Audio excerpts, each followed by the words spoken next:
ఓం నమో వెంకటేశాయ. అందరికీ నమస్కారం అండి. Welcome back to my channel Tirumala talks. నేను మీ లక్ష్మీ పూజిత. తిరుమల యొక్క డైలీ అప్డేట్స్కి స్వాగతం అండి. తిరుమల దర్శనానికి సంబంధించిన లేటెస్ట్ అప్డేట్స్ కోసం మన ఛానల్ యొక్క టెలిగ్రామ్ గ్రూప్లో మరియు వాట్సాప్ ఛానల్లో జాయిన్ అవ్వగలరు. వాటి యొక్క లింక్ అనేది ఈ వీడియో కింద డిస్క్రిప్షన్లో మరియు కామెంట్ సెక్షన్లో ఇవ్వటం జరిగింది.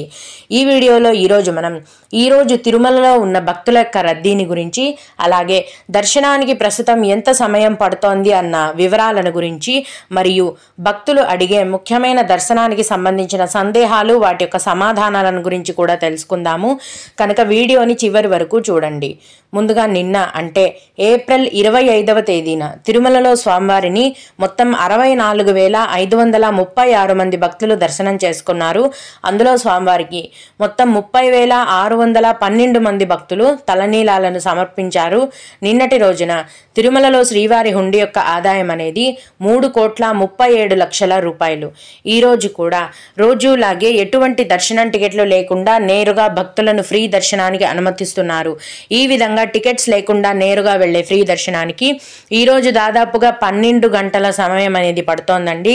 అలాగే తిరుపతిలో ఇచ్చే ఉచిత సర్వదర్శనం టికెట్లతో దర్శనానికి వెళ్లే భక్తులకైతే దర్శనానికి దాదాపుగా 5 గంటల సమయం పడుతోంది.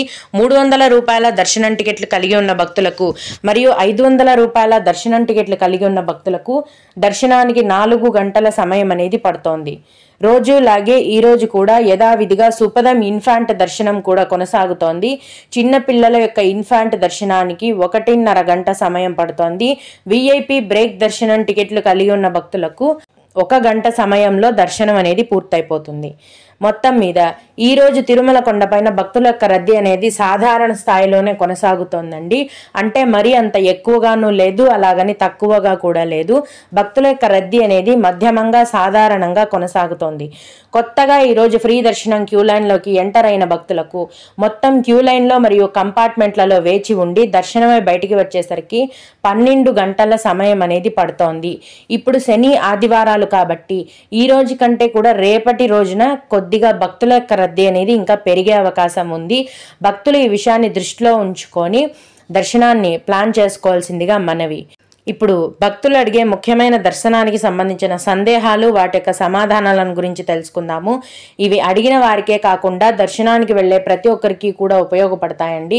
ఒక భక్తుడు, మేడం ఏప్రిల్ 28వ తేదీన సుపదం దర్శనం చేసుకోవచ్చా అని అడిగారు. ఏప్రిల్ 28 విశేషంగా పర్వదినాలేవి లేదండి, కాబట్టి ఆ రోజు కూడా రోజులాగే సుపదం దర్శనం అనేది కొనసాగుతుంది. 28వ తేదీ కూడా మీరు సుపదం దర్శనానికి వెళ్ళొచ్చు. అలాగే విఐపి లెటర్స్ మండే యాక్సెప్ట్ చేస్తారా అని అడిగారు. అవునండి, మండే రోజున విఐపి బ్రేక్ దర్శనం లెటర్లను యాక్సెప్ట్ చేస్తారు. ఎందుకంటే శుక్ర శని ఆదివారాలలో టీటీడీ వారు రికమెండేషన్ లెటర్స్ని క్యాన్సిల్ చేశారు. తిరిగి సోమవారం నుంచి లెటర్స్ పైన దర్శనం అనేది ఉంటుంది. అలాగే తిరుపతిలో గోవిందరాజు చౌల్ట్రీలో రూమ్స్ ఇస్తున్నారా, ప్లీజ్ రిప్లై అక్క, నేను హ్యాండిక్యాప్డ్ని అని అడిగారు. గోవిందరాజ సత్రం అనేది కొన్ని నెలల కిందటే మూసేశారండి. ఆ సత్రంలో రెనోవేషన్ వర్క్ అనేది జరుగుతుంది. ప్రస్తుతం మీకు తిరుపతిలో రూమ్స్ కావాలంటే ప్రతిరోజు తిరుపతి రైల్వే స్టేషన్ ఎదురుగా ఉన్న విష్ణు నివాసం కాంప్లెక్స్లో ఉదయం 5 గంటల నుంచి రూమ్స్ని కేటాయిస్తారండి. ఈ రూమ్స్ తీసుకోవాలంటే మీ యొక్క ఆధార్ కార్డ్ అనేది ఖచ్చితంగా ఉండాలి. భక్తుల యొక్క రద్దీని బట్టి రూమ్స్ అనేవి ఫుల్ అవుతాయి.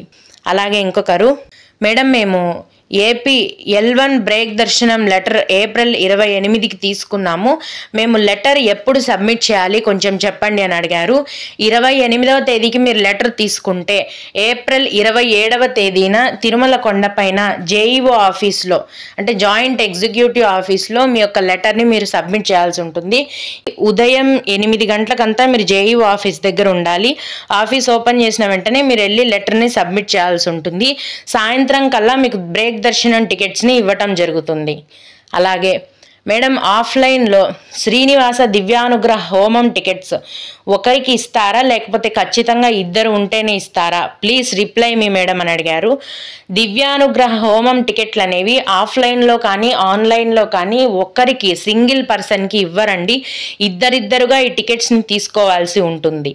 ఓం నమో వెంకటేశాయ. మీకు కూడా ఈ విధంగా ఏవైనా సందేహాలు ఉన్నట్లయితే ఈ వీడియో కింద కామెంట్ సెక్షన్లో తెలియజేయగలరు.